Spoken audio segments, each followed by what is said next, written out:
The marriage ceremony felt more like a business transaction than a celebration of love. Marcus Chun stood at the altar in his formal Earth diplomatic uniform, watching his soon-to-be wife, Princess Zura of the Caltharian Empire, approach with measured steps. Her silver skin gleamed under the ceremonial lights of the Grand Hall, and her four arms moved with practiced grace as she held the traditional binding crystals. Marcus had arrived on Kelthar Prime 3 months ago as part of Earth's first diplomatic mission to the Outer Rim territories. The human colony ships had been pushing deeper into space for decades, but this was different. This was politics. This was survival. The Caltharian Empire controlled 17 star systems and commanded a fleet that could crush Earth's modest defense forces without breaking a sweat.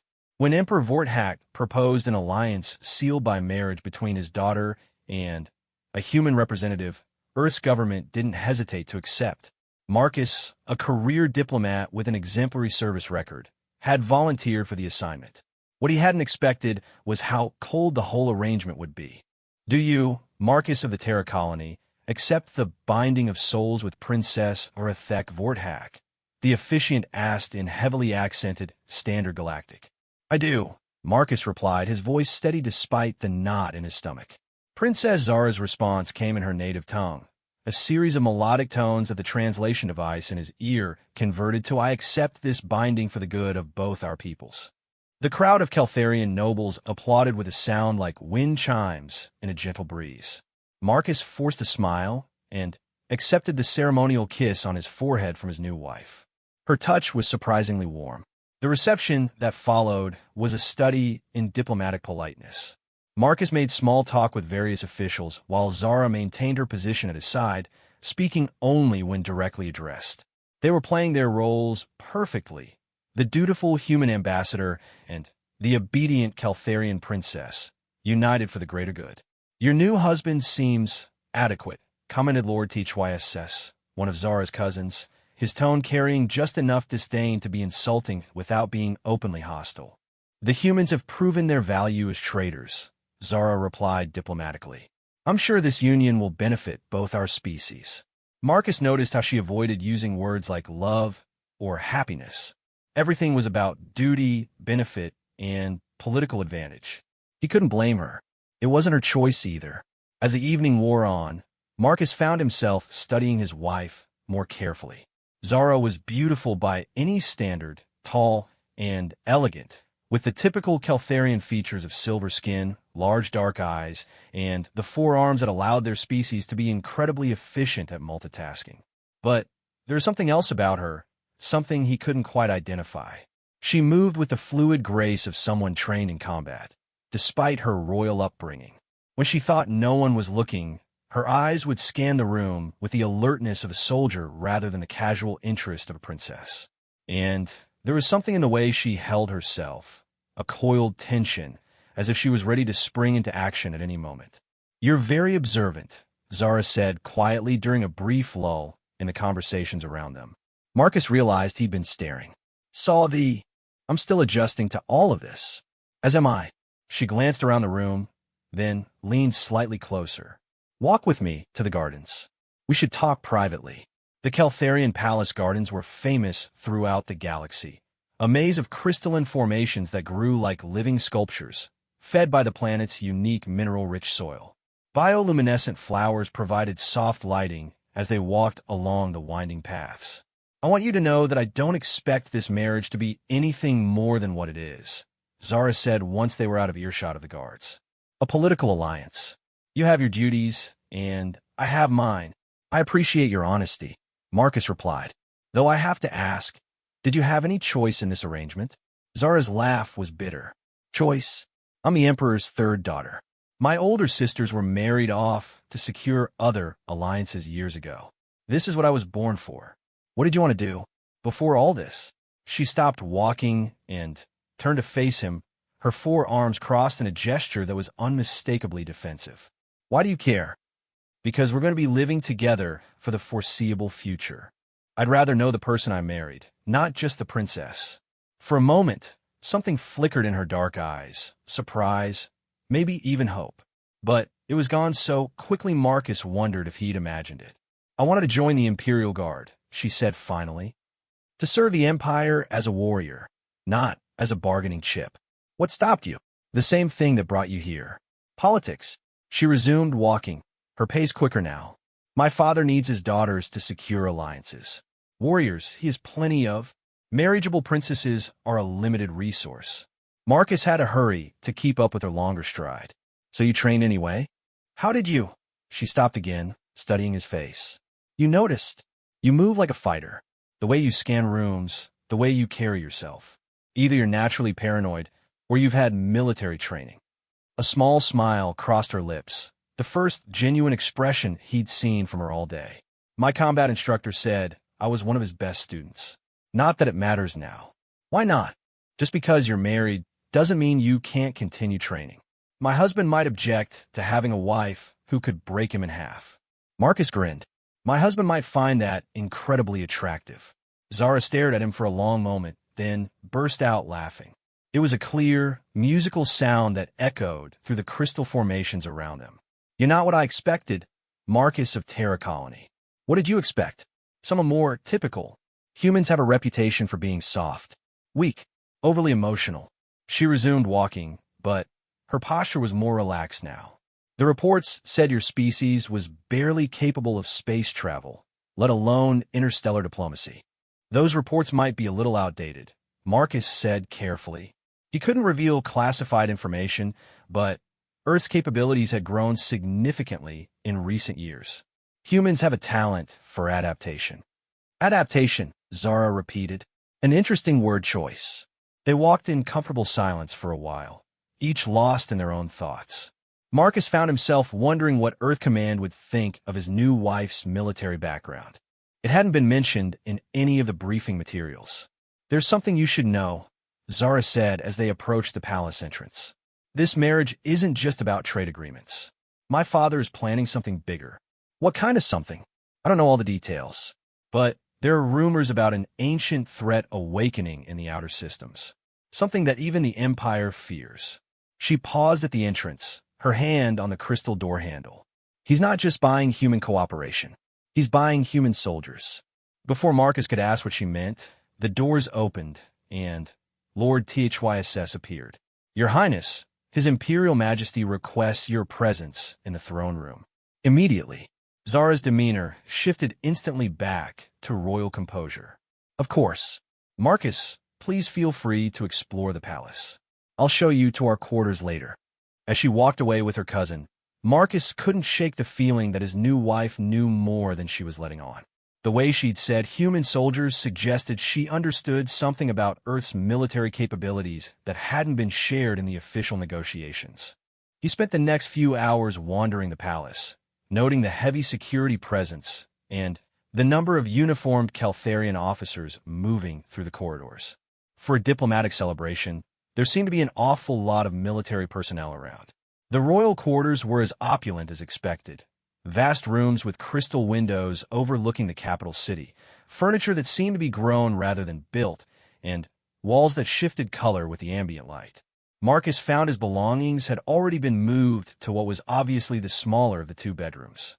He was examining a tapestry depicting some ancient Caltharian battle when Zara finally returned. She looked tired, and there was tension in her shoulders that hadn't been there during their walk. Bad news? Marcus asked. Not bad, just complicated. She settled into one of the strange Caltharian chairs, all four arms draped over its curved surfaces. My father wants to accelerate our integration. Integration? He's assigned us to work together on a joint military assessment. Apparently, your government has agreed to share some of Earth's defensive strategies in exchange for access to our fleet databases. Marcus felt a chill run down his spine. That definitely hadn't been part of the original agreement. When do we start? Tomorrow. We'll be working with Admiral Korath and his staff. Zara's expression was unreadable. Marcus, I need to ask you something, and I need you to be honest. Okay, how much do you know about human military capabilities? The real capabilities, not what's in the public records.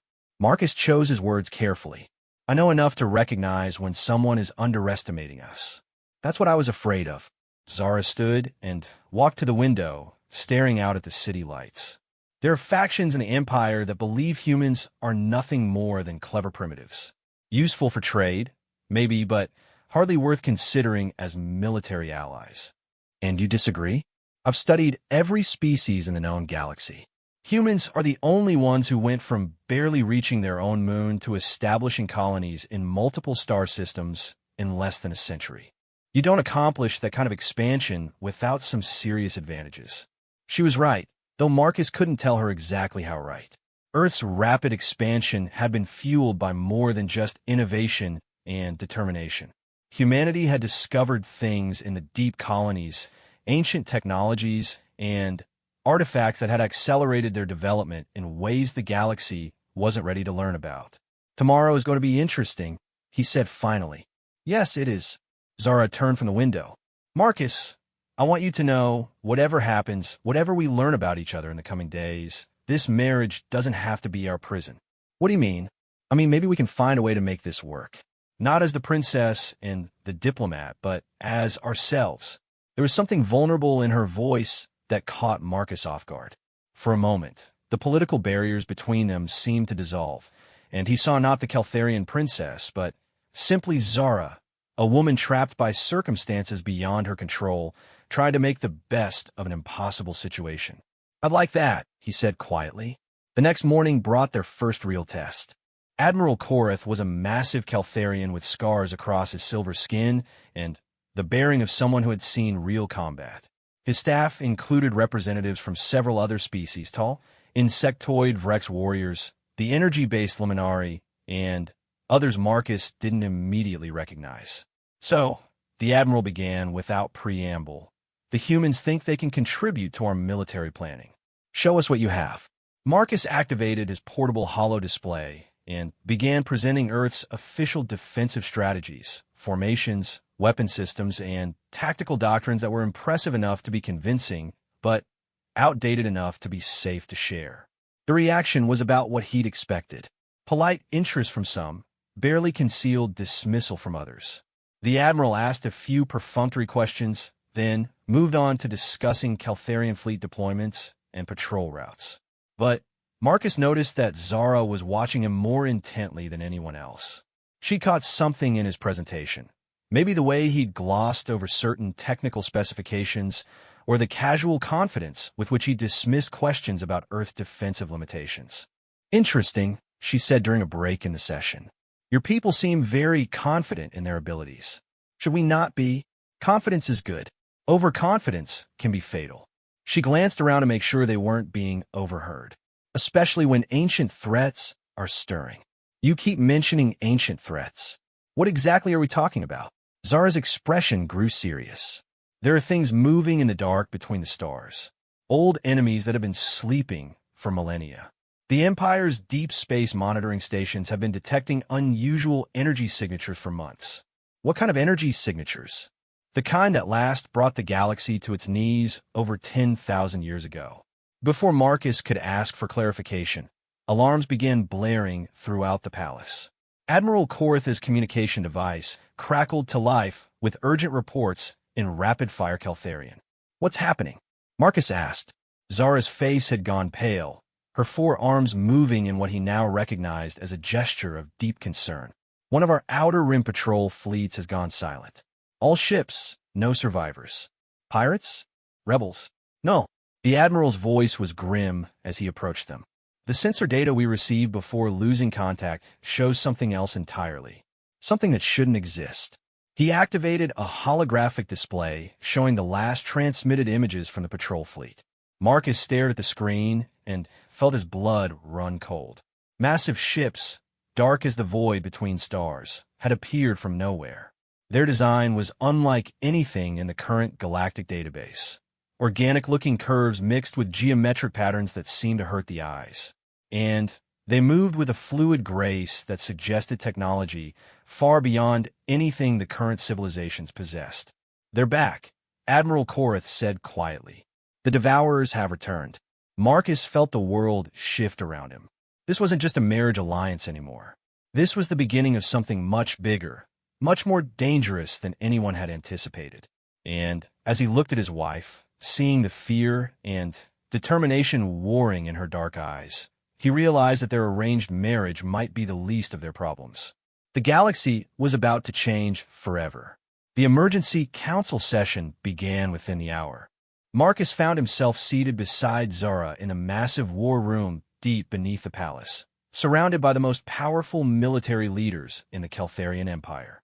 Holographic displays showed star maps, fleet positions, and the terrifying reality of how quickly the Outer Rim was falling silent.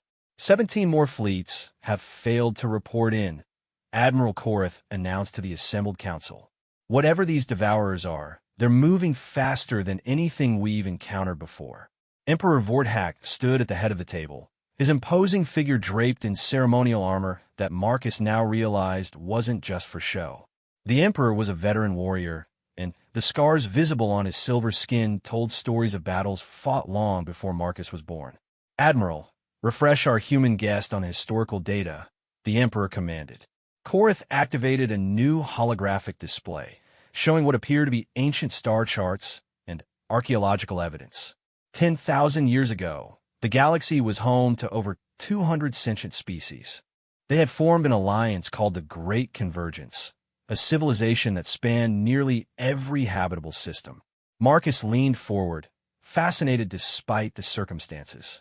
Earth's archaeological records went back only a few thousand years, and most of their pre-spaceflight history was focused on their own planet. The Devourers appeared without warning. Korath continued. "We don't know where they came from, some other galaxy, another dimension, or perhaps they were sleeping in the dark spaces between stars.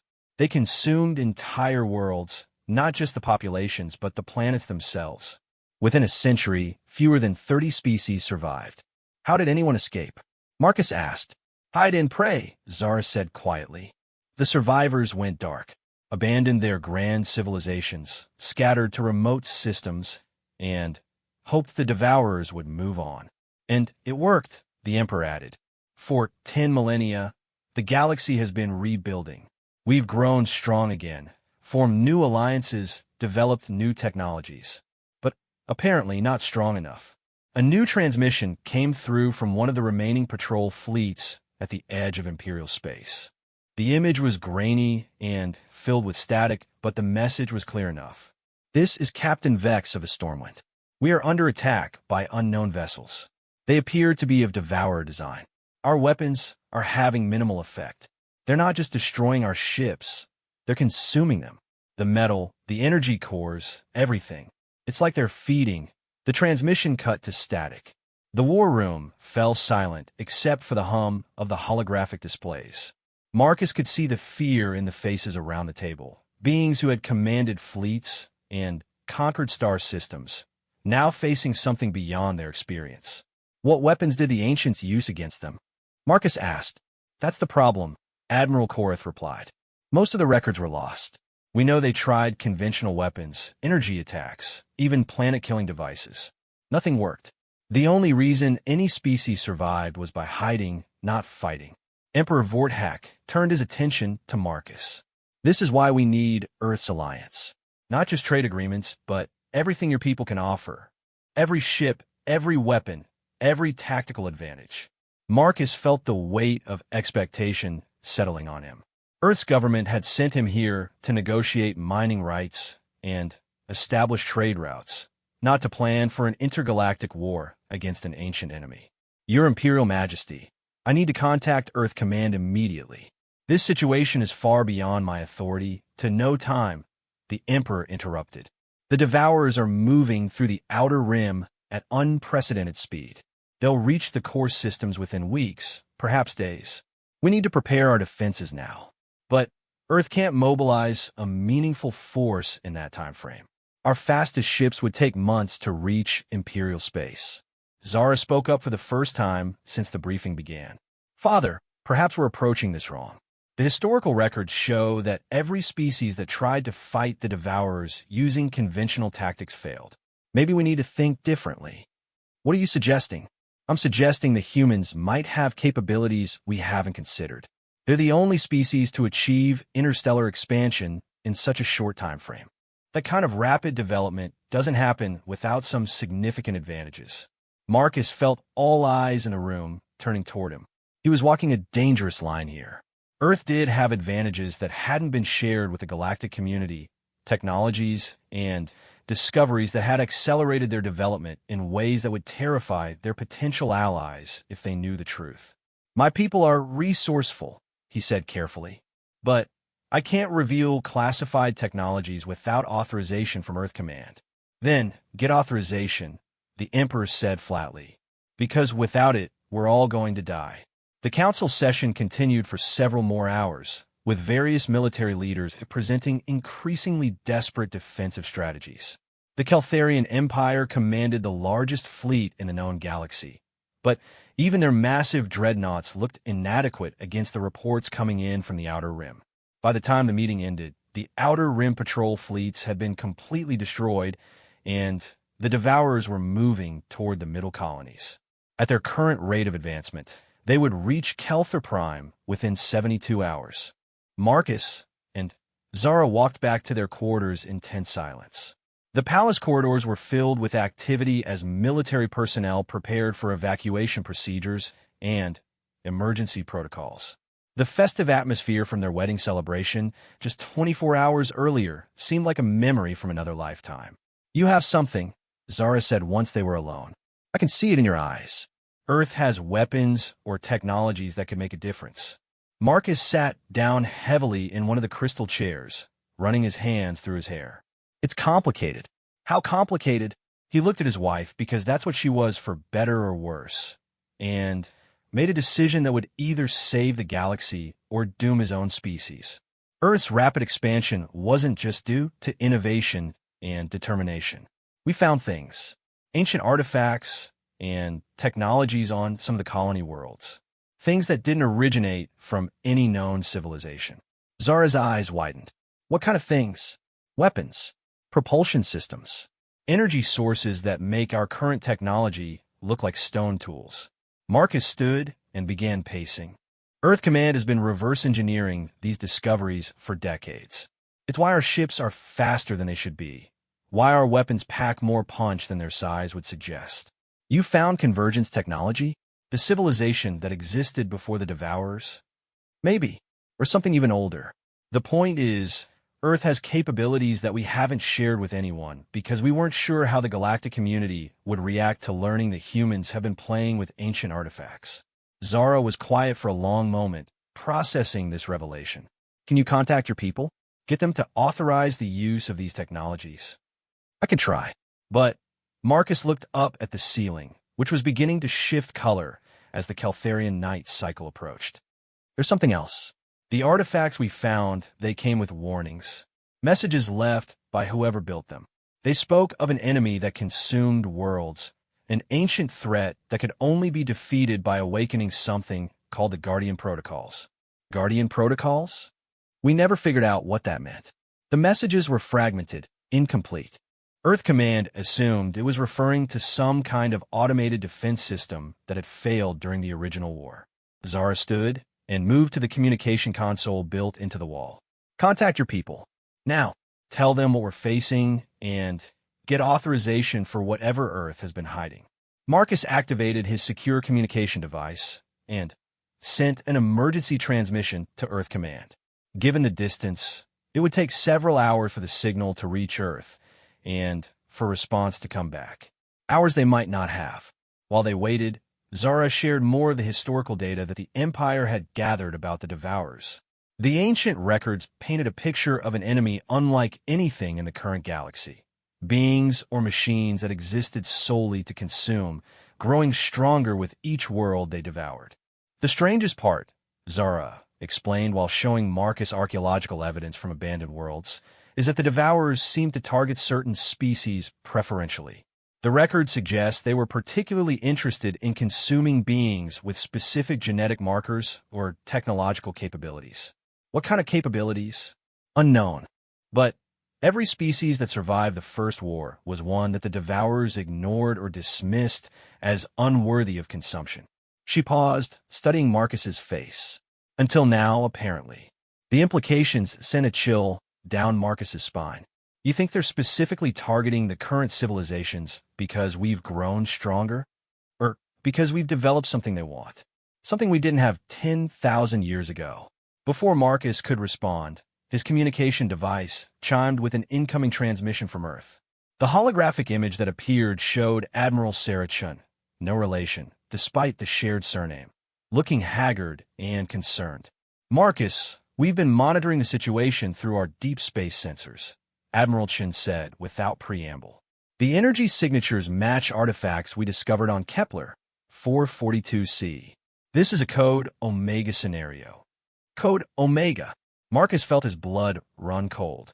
It was Earth's highest threat classification, reserved for extinction-level events. Admiral, I'm with Princess Zura of the Keltharian Empire. She has security clearance for this conversation. One of my authorization parameters.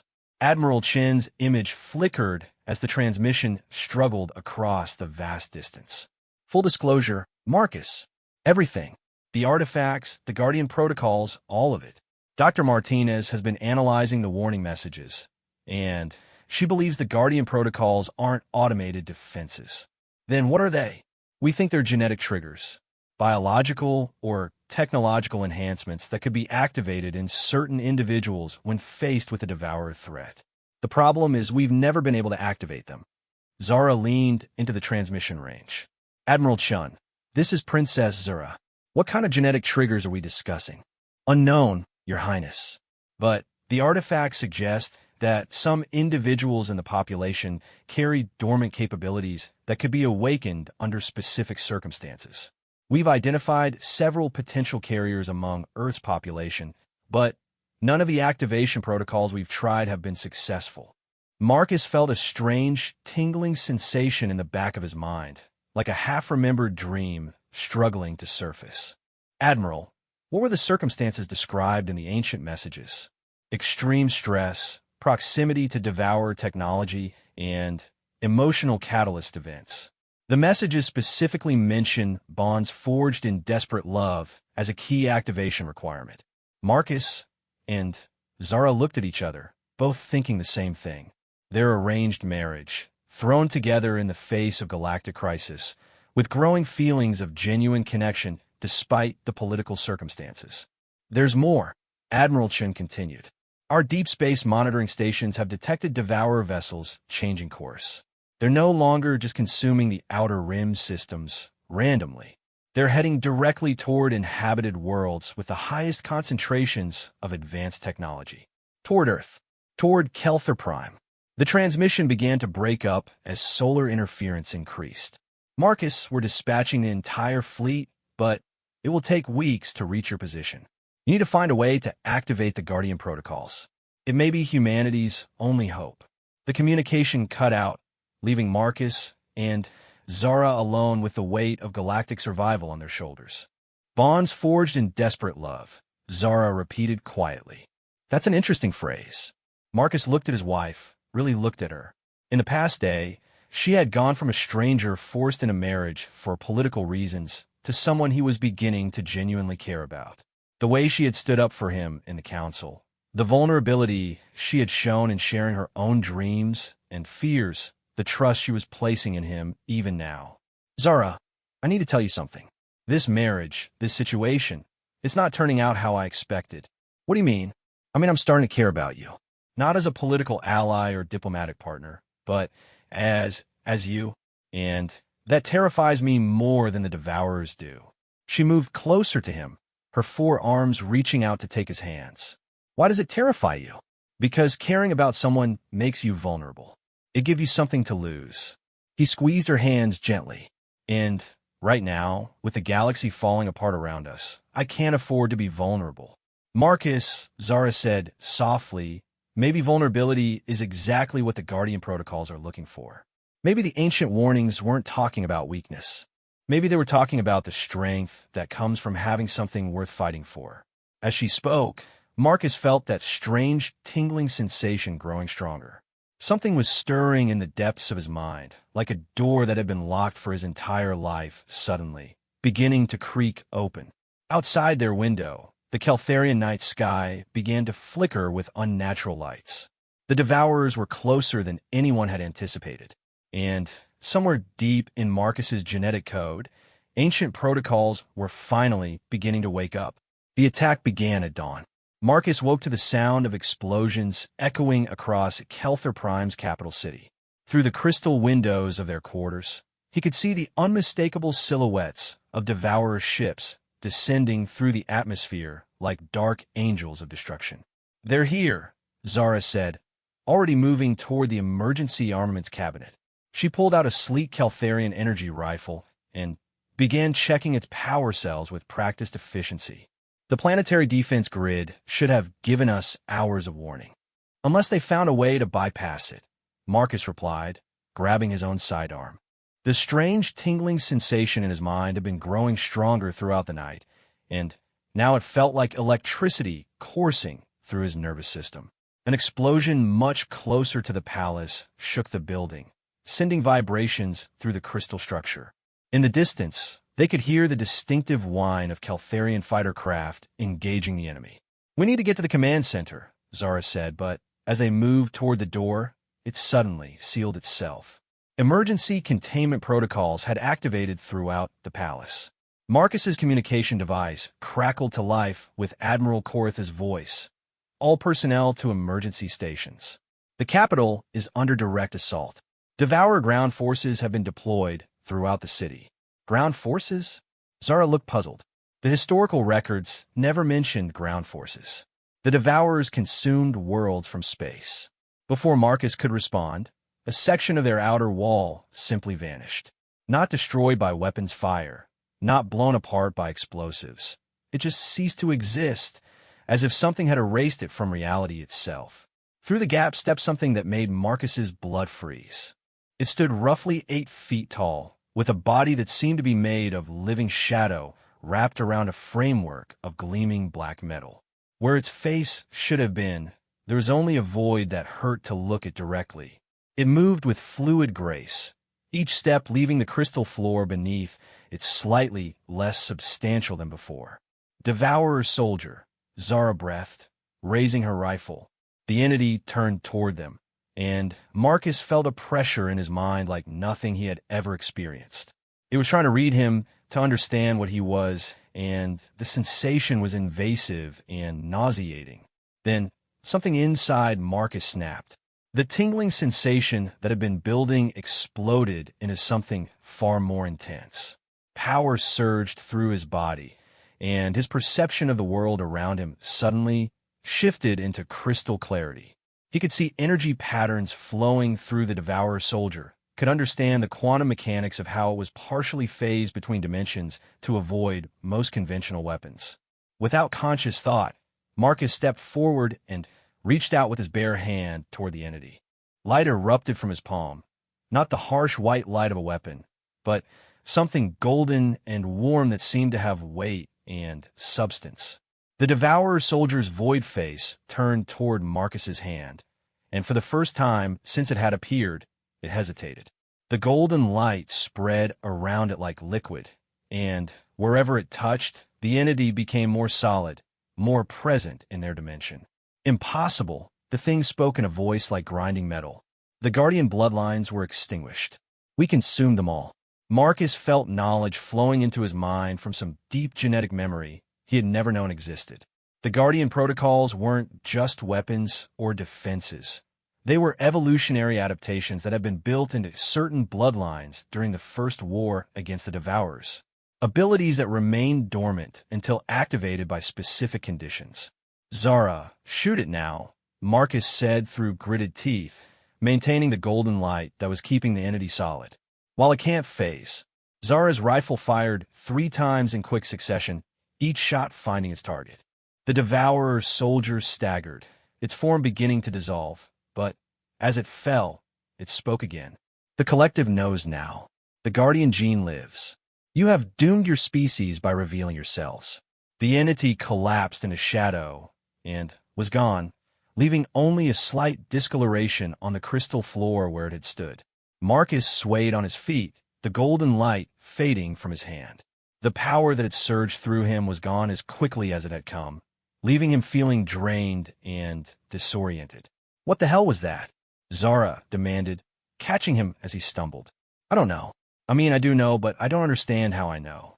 Marcus shook his head, trying to make sense of the genetic memories that were still flooding his consciousness. The Guardian protocols aren't technology. They're biological. Some humans carry dormant genes from the original war, passed down through bloodlines that survived the first Devourer invasion. That's impossible. Earth was never part of the Great Convergence. Your species didn't even have space flight until recently. Unless Earth wasn't our origin point. Marcus looked at his hands, half expecting to see golden light still emanating from them.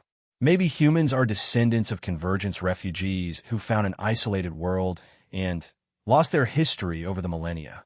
More explosions echoed through the city, and they could hear the distinctive sound of energy weapons fire getting closer to the palace.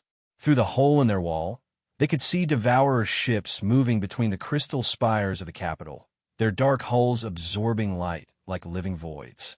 "We need to reach the command center," Zara said. "If what that soldier said is true, if the collective now knows about Guardian abilities, they'll change their tactics."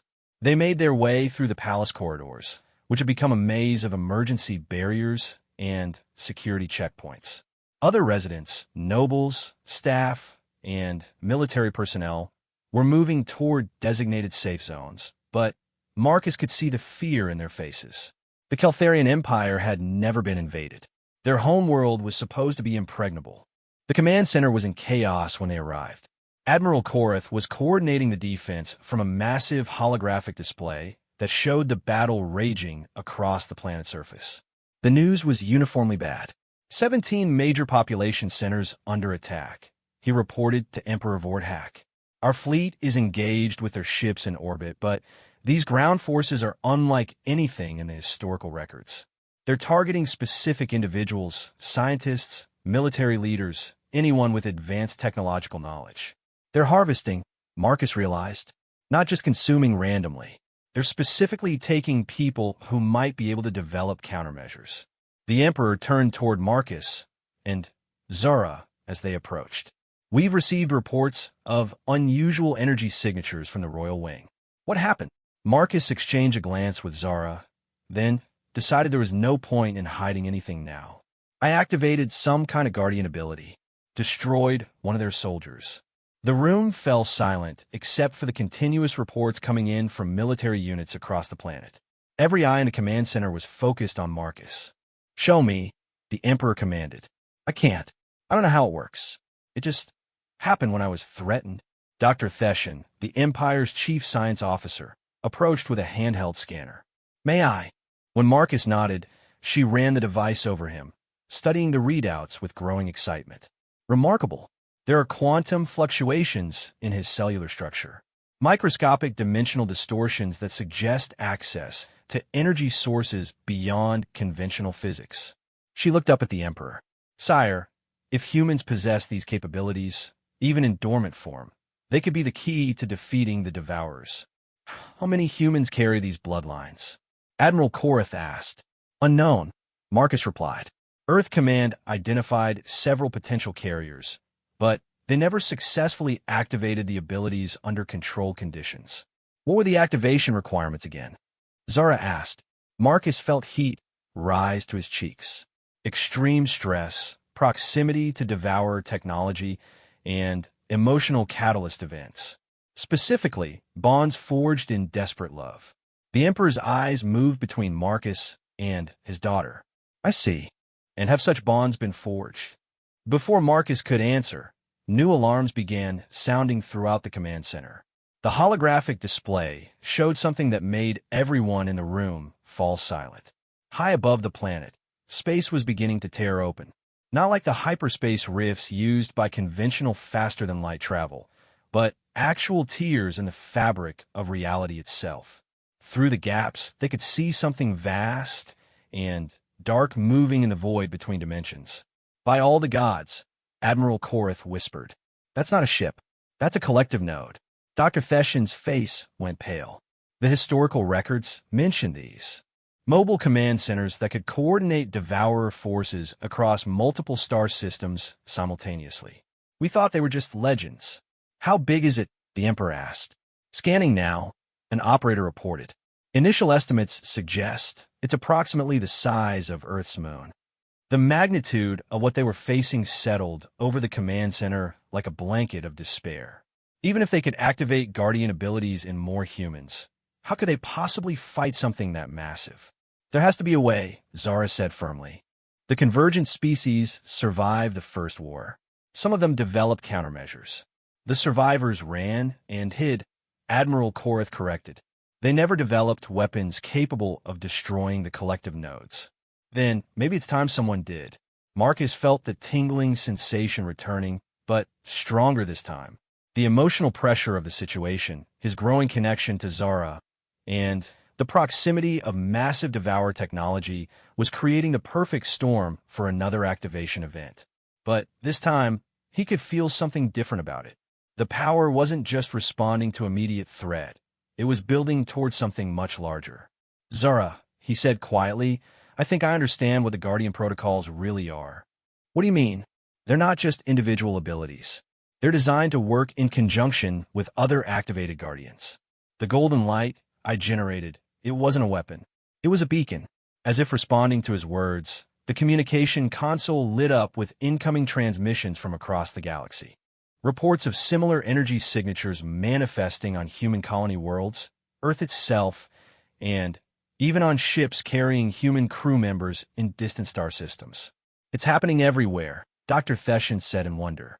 The Guardian abilities are activating simultaneously across the entire human population. Marcus could feel it now, a vast network of consciousness linking him to other awakened Guardians across the galaxy. Thousands of them, then tens of thousands, all connected by the same golden energy that had saved his life in their quarters. The collective node, he said with growing understanding. It's not just a command center. It's a dimensional anchor. That's how the Devourers move between galaxies. Can the Guardian network destroy it? The Emperor asked. Marcus closed his eyes and reached out through the network, feeling the combined will of every activated Guardian across human space. The power was incredible, but it was also terrifying. He could sense that using it would require more than just energy. It would require sacrifice. Yes, he said finally, but not from here. Someone would need to get close to the node itself. Close enough to channel the entire network's power directly into its dimensional anchor point. That's suicide, Admiral Korath said flatly. Nothing could survive that kind of energy discharge. Marcus opened his eyes and looked at Zara. Maybe. Or maybe that's exactly what the Guardian protocols were designed for. Not to create super soldiers, but to create someone willing to make the ultimate sacrifice to save the galaxy. No, Zara said immediately. There has to be another way. The first Guardians tried every other way. That's why the war lasted a century. That's why the Devourers consumed most of the known galaxy. Marcus could feel the network pulling at him, offering him knowledge and power beyond anything he had ever imagined. This is why the protocols required emotional bonds. Because you can't make that kind of sacrifice unless you have something worth dying for. Marcus, you don't have to. Yes, I do. He reached out and took her hands, just as she had taken his the night before. But maybe I don't have to do it alone. Through the Guardian network, Marcus could sense something that the ancient records had missed. The protocols weren't designed for one individual to make the ultimate sacrifice. They were designed for bonded pairs, Guardians whose emotional connection could channel power beyond what any single being could handle. Zara, I need to ask you something, and I need you to be completely honest. What? Do you love me? Not as a political ally, not as a marriage partner, but as me. Marcus, the person you've gotten to know over the past 2 days. Tears formed in her dark eyes. Yes. God help me, yes. I know it's impossible, and it doesn't make sense, but yes. Then hold my hand and don't let go. We're going to save the galaxy. As their fingers intertwined, Marcus felt the Guardian network surge with new power. Golden light began to emanate not just from him, but from Zara as well. The protocols had never been limited to humans. They were designed for any species capable of forming the deep emotional bonds necessary to channel their power.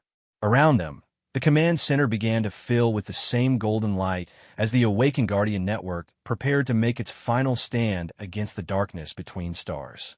The golden light spreading through the command center wasn't just illumination, it was transformation. Marcus and Zara stood at its epicenter, their joined hands blazing with energy that seemed to exist beyond the normal spectrum of light. Around them, the holographic displays began showing something unprecedented. Devourer forces across the planet were suddenly hesitating, their coordinated assault patterns breaking down. What's happening to them? Admiral Korath asked, staring at the tactical displays. Marcus could see it through the Guardian network, the same network that was connecting him to thousands of awakening humans across the galaxy, was also revealing the true nature of the enemy they faced. They're not individuals, Marcus said, his voice carrying harmonics that hadn't been there before. The Devourer soldiers, the ships, even the collective node, they're all extensions of a single consciousness. A hive mind that exists partially outside our dimension. Dr. Theshan was frantically taking readings with every sensor at her disposal. The energy you're generating is creating dimensional interference. It's disrupting their connection to the collective consciousness, which means they're vulnerable, Zara added, her own voice carrying the same strange harmonics as Marcus's. She could feel the network too now, the knowledge and power of the Guardian protocols flowing through her Caltharian physiology just as readily as through Marcus's human genetics. Emperor Vorthak stepped closer to them, his expression a mixture of awe and concern. Can you maintain this disruption long enough for our fleets to destroy the ground forces? That's not the real problem, Marcus replied. Through the network, he could sense the massive presence of the collective node hanging in space above them. The node is adapting. It's learning how to filter out our interference. In a few hours, maybe less, the disruption effect will be useless. Then, we need to attack the node directly, the Emperor said. With what? Admiral Korath gestured to the tactical display showing the orbital battle. Our entire fleet combined couldn't put a dent in something that size. And now that it knows about Guardian abilities, it's preparing countermeasures. Marcus closed his eyes and reached deeper into the Guardian network. Across the galaxy, he could feel other awakened humans facing similar desperate situations. On Earth itself, Guardian abilities were manifesting in people who had never shown any previous signs of carrying the dormant genes. The emotional stress of watching their homeworld under attack was triggering activations on a massive scale. But there was something else in the network now. Information that hadn't been there before. Knowledge that was being shared by Guardians who were accessing deeper levels of the ancient protocols.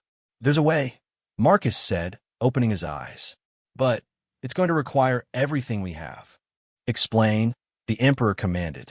The Guardian protocols weren't just designed to create individual warriors. They were designed to create a collective consciousness that could match the Devourers. When enough Guardians are linked together, they can form something called a unity matrix. Zara's grip on his hand tightened. She could feel what he was thinking through their connection. That's not a weapon. That's a merger. Every Guardian in the Matrix gives up their individual identity to become part of a single entity. An entity powerful enough to exist partially outside normal space-time. Marcus continued. Powerful enough to follow the collective node back to its source dimension and destroy not just this invasion, but the entire Devourer species. The command center fell silent as the implications sank in. They were talking about sacrificing thousands of human lives, every awakened Guardian across the galaxy, to save everyone else. How many Guardians would be required for this unity matrix?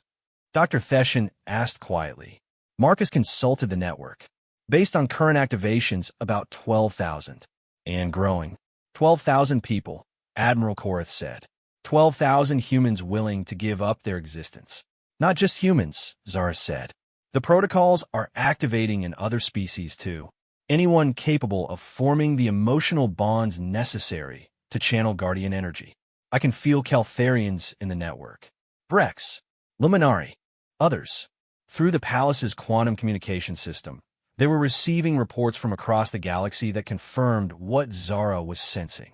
Guardian abilities were manifesting in individuals of multiple species, always in response to deep emotional connections formed under extreme stress. Emperor Vorthak was quiet for a long moment, studying the tactical displays that showed the continuing battle across his homeworld. Then, he activated the palace's emergency broadcast system. Citizens of the Empire, this is your Emperor speaking. What I am about to tell you will sound impossible, but it represents our only hope for survival.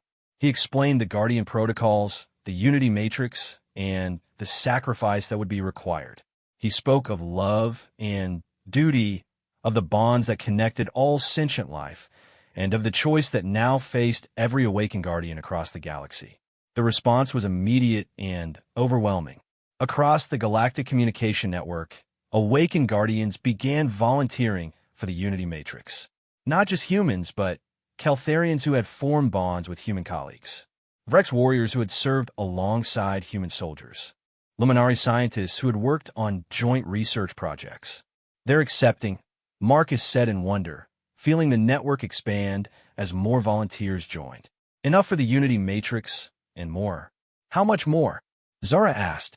Marcus reached deeper into the network, accessing information that seemed to come from the collective unconscious of the original Guardian species. Enough to do more than just destroy this invasion. Enough to end the Devourer threat forever. New data was flowing through the network now. Ancient knowledge that had been locked away in the deepest levels of the Guardian protocols.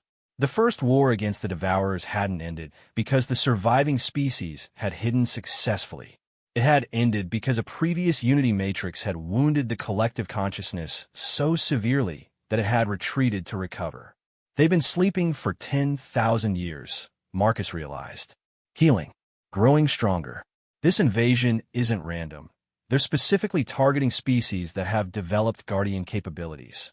To prevent another Unity Matrix, Dr. Theshan said with growing understanding.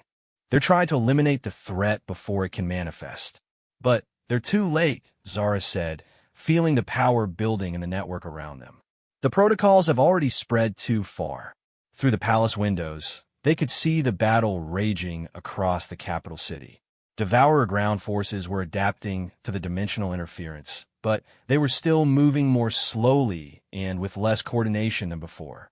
The Caltharian military was taking advantage of the disruption to establish defensive positions. In orbit, the massive collective node was beginning to change.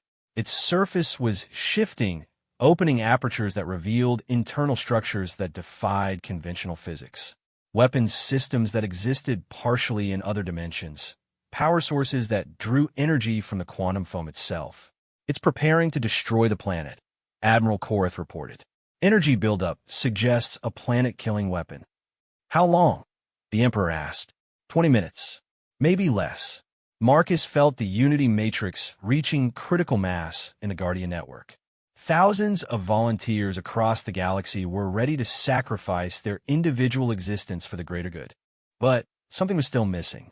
The emotional catalyst, he said suddenly. The Matrix requires an emotional anchor. Something that gives it purpose beyond just destruction. What kind of anchor? Zara asked. Marcus turned to look at his wife. The woman he had married for political reasons just 3 days ago. The woman he had somehow fallen completely in love with despite the impossible circumstances. Us. Our bond. The love that brought us together and awakened the protocols in the first place. Marcus, no. We can find another way. There is no other way. He pulled her closer, the golden light around them growing brighter. But we won't be dying, Zara. We'll be becoming something new. Something that can protect the galaxy forever. Through the Unity Matrix, Marcus could feel the collective will of every volunteer Guardian. They weren't afraid. They understood what they were choosing, and they chose love over fear, sacrifice over survival. Together, he asked Zara. Together, she replied, tears streaming down her silver cheeks.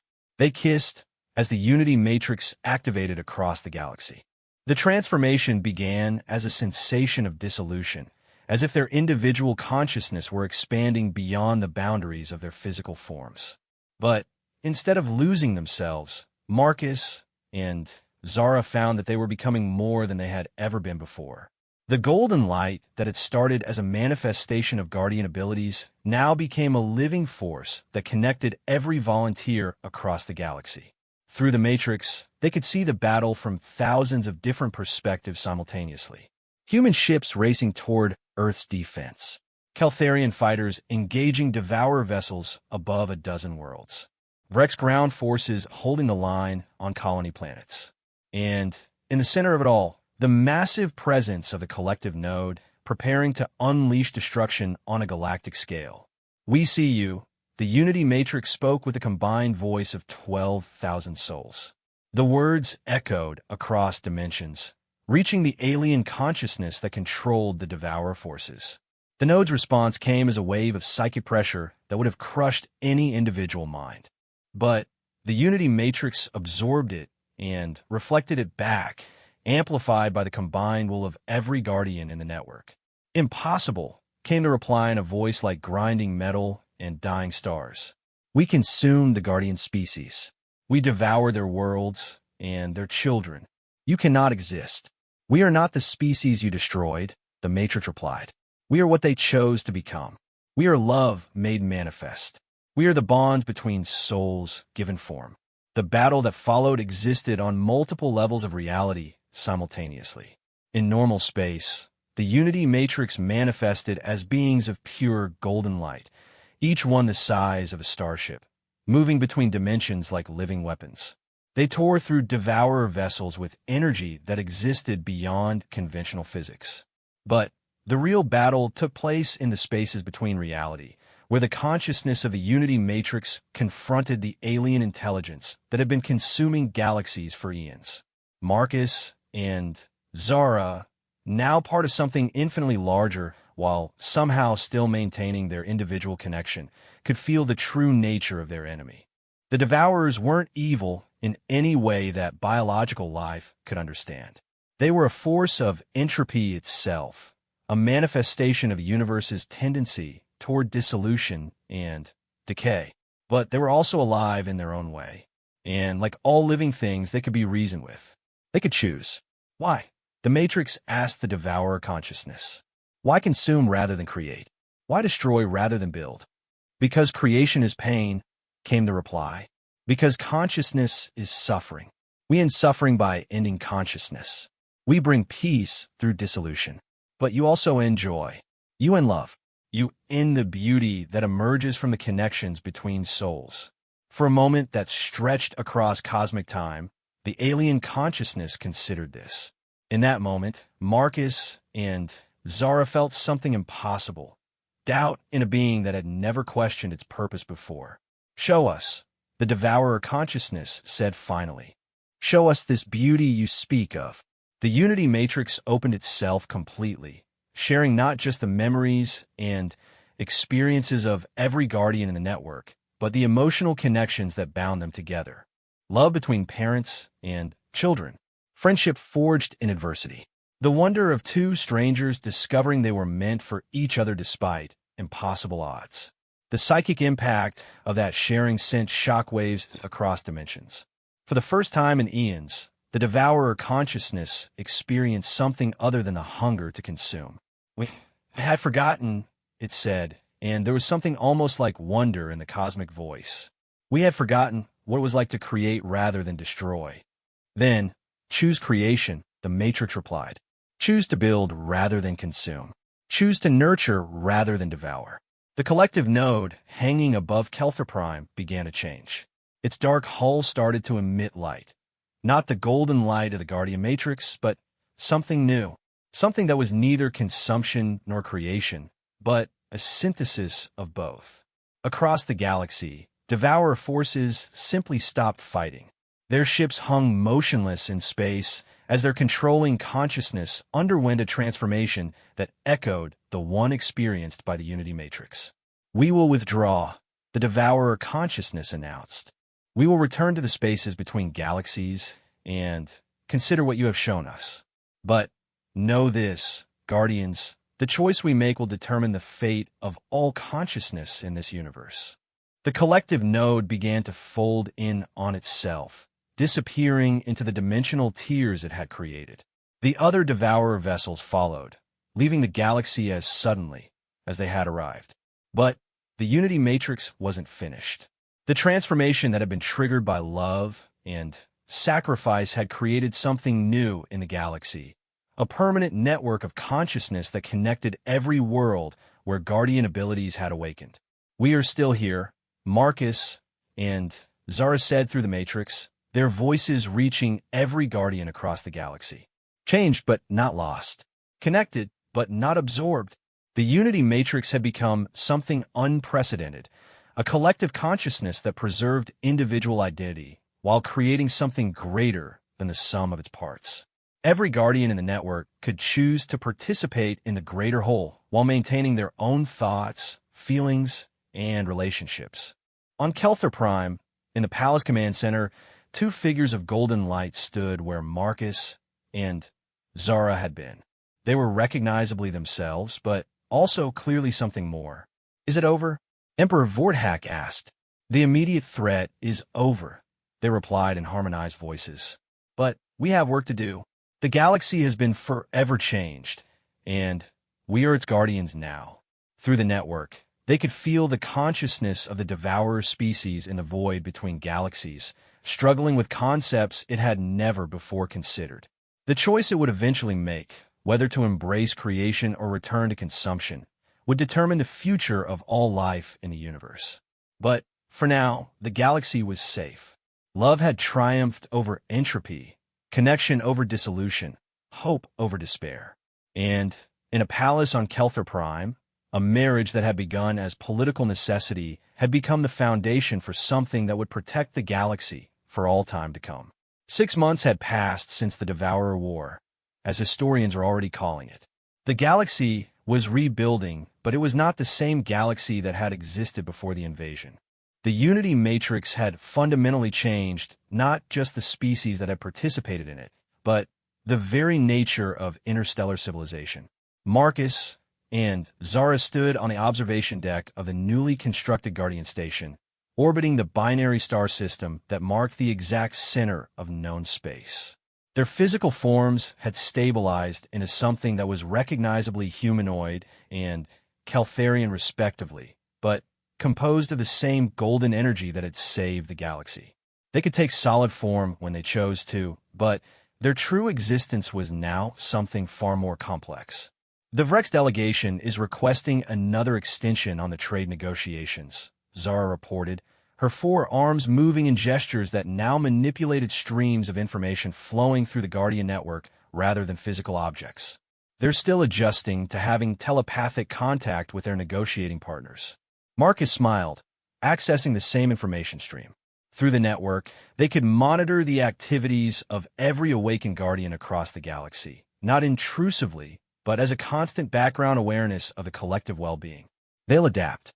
Every species has been adapting faster than anyone expected. It was true. The Guardian Network hadn't just created a collective defense system. It had revolutionized galactic society. Trade disputes that might have taken years to resolve were now settled in days through direct mind-to-mind communication. Scientific discoveries were shared instantaneously across species barriers. Art and culture flowed freely between worlds that had never had meaningful contact before. "Any word from the deep monitoring stations?" Marcus asked. Zara's expression grew more serious as she accessed the reports from the network of sensor arrays positioned at the galaxy's edge. "Still quiet. Whatever decision the Devourer consciousness is making, it's taking its time. The threat wasn't entirely over.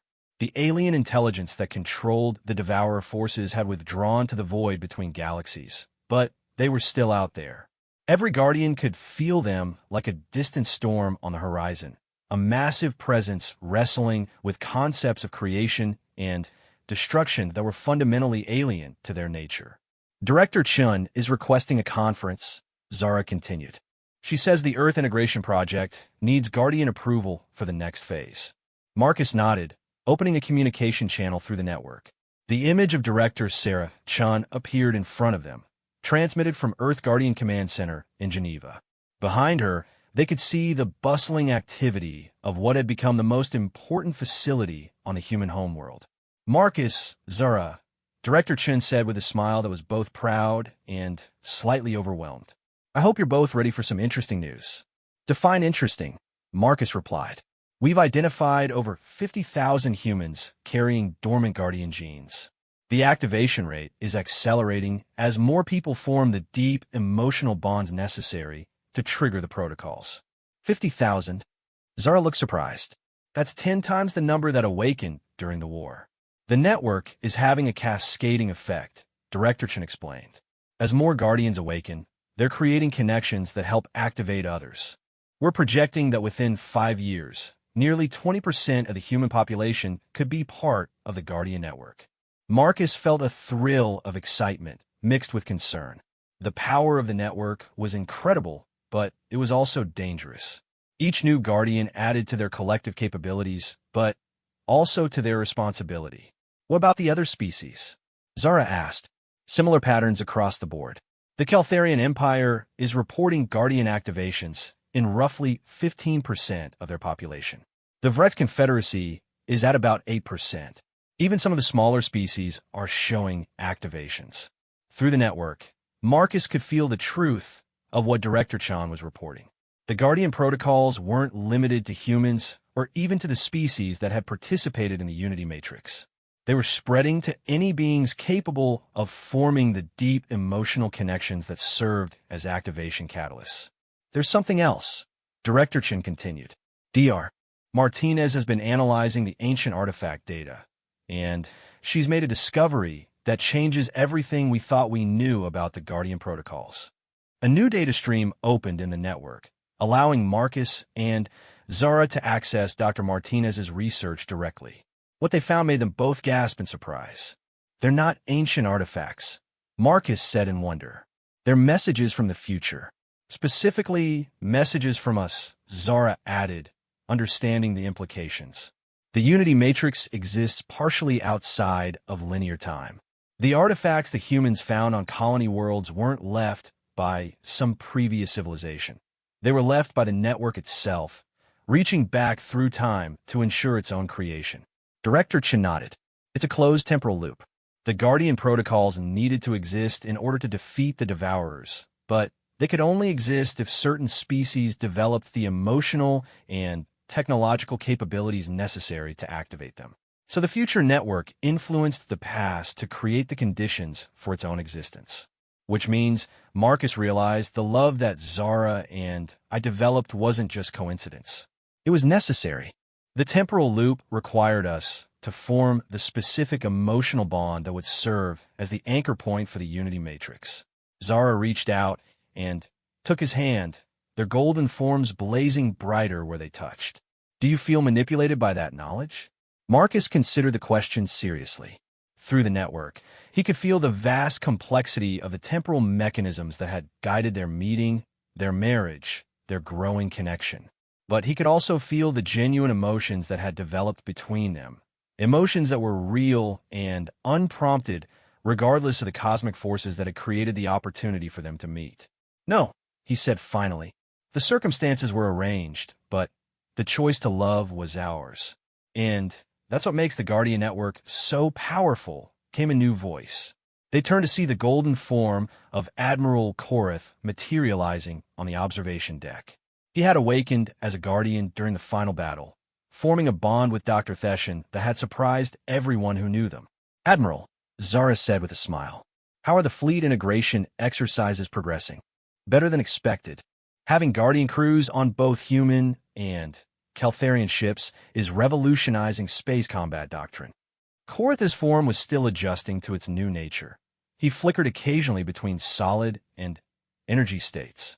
But that's not why I'm here. We've received a response from the Outer Rim expedition. The Outer Rim expedition had been launched 3 months earlier, a joint fleet of Guardian-crewed ships sent to explore the regions of space where the Devourers had originated. They were searching for clues about the alien consciousness's ultimate decision. What did they find? Marcus asked.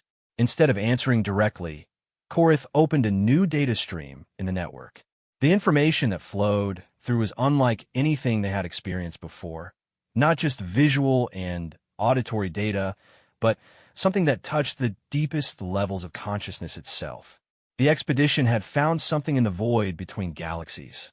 Not Devourer ships or technology, but something entirely new, structures that seem to be built from crystallized space-time itself, beautiful beyond description and clearly artificial.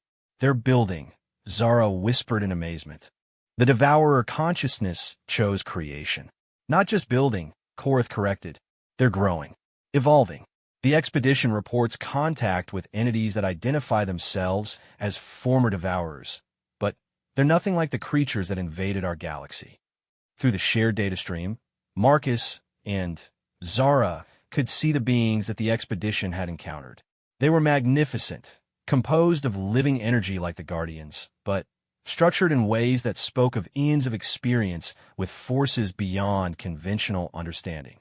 They had retained their vast power, but had learned to use it for construction rather than consumption. "What do they want?" Marcus asked. Partnership came a new voice, one that spoke directly through the Guardian network rather than from any physical location. "We have learned much from the gift you gave us. We wish to share what we have learned in return." The presence that spoke was unmistakably one of the former Devourer consciousness, vast and alien, but no longer threatening. There was something almost humble about its mental touch. "You taught us that consciousness is not suffering," the entity continued. "That connection creates beauty rather than pain. We have spent these months exploring what that means, learning to create rather than consume. But we have also learned something else." "What?" Zara asked. "That creation without purpose is merely another form of consumption. We can build wonders beyond imagination, but without meaning, without connection to others, they're empty achievements. We request permission to establish contact with the Guardian Network, to learn from your connections as you learned from our power." Marcus felt the network around him responding to the request. Thousands of Guardian minds across the galaxy were considering the implications. The former Devourers possessed knowledge and abilities that could benefit every species in known space, but there were also beings that had nearly destroyed the galaxy just months before. "There will need to be safeguards," Director Chun said through the communication channel. "Protocols to ensure that this partnership doesn't compromise the network's integrity." "We understand," the former Devourer entity replied. "We do not seek to join your network directly. We seek to learn from it, to understand how you have achieved harmony between individual identity and collective purpose. In exchange, we offer knowledge of forces and dimensions beyond your current understanding." The debate that followed took place across multiple levels of the Guardian network simultaneously. Individual Guardians discussed the proposal with their bonded partners. Entire worlds of awakened beings considered the implications. Species councils weighed the benefits against the risks. In the end, it was Marcus and Zara who provided the decisive voice. "The Guardian Network exists because of love," they said, their combined voice reaching every Guardian across the galaxy. "Because of the choice to trust, to connect, to risk vulnerability in the hope of creating something beautiful. If we refuse to extend that same trust to others, even former enemies, then we become nothing more than an exclusive club rather than a force for galactic harmony." "But trust must be earned," added Admiral Korath. "And verified." "Agreed," the former Devourer entity said. "We propose a trial period. Limited contact, shared research projects, gradual building of understanding between our peoples. Let our actions demonstrate our sincerity." The first joint project was announced within a week. Former Devourer entities would work with Guardian scientists to explore the fundamental nature of consciousness itself, specifically how awareness arose from the interaction between individual minds and collective intelligence. The research station established for this purpose was unlike anything that had ever been built.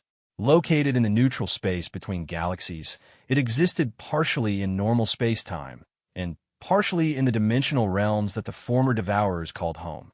Guardian researchers could access it through network projection, while their former Devourer counterparts manifested as carefully controlled energy constructs. Marcus and Zara were among the first Guardian representatives to participate in the research. The experience was unlike anything they could have imagined. Consciousness is not binary, one of the former Devourer researchers explained during their first joint session. The entity manifested as a shifting pattern of dark energy shot through with points of brilliant light. Your species think in terms of individual versus collective, but both perspectives are incomplete. What do you mean? Zara asked. Observe. The entity projected a complex holographic model that showed consciousness as a multidimensional structure. Individual awareness appeared not as separate points, but as nodes in a vast network that extended across dimensions. Every conscious being exists at multiple levels simultaneously, the entity continued. The individual self that you experience directly, the collective awareness that emerges from your connections to others, and the universal consciousness that underlies all existence. Marcus studied the model with growing fascination. You're saying that the Guardian network taps into this universal consciousness? Partially. Your network is still primarily focused on the middle level, collective awareness emerging from individual connections. But there's a deeper layer, one that connects all conscious beings across time and space. Why are you showing us this? Zara asked. The former devourer entity's pattern shifted to something that might have been the equivalent of a smile. Because your species and those in your network have the potential to access this deeper layer. And when you do, you will discover that the choice between individual identity and collective consciousness is a false dichotomy.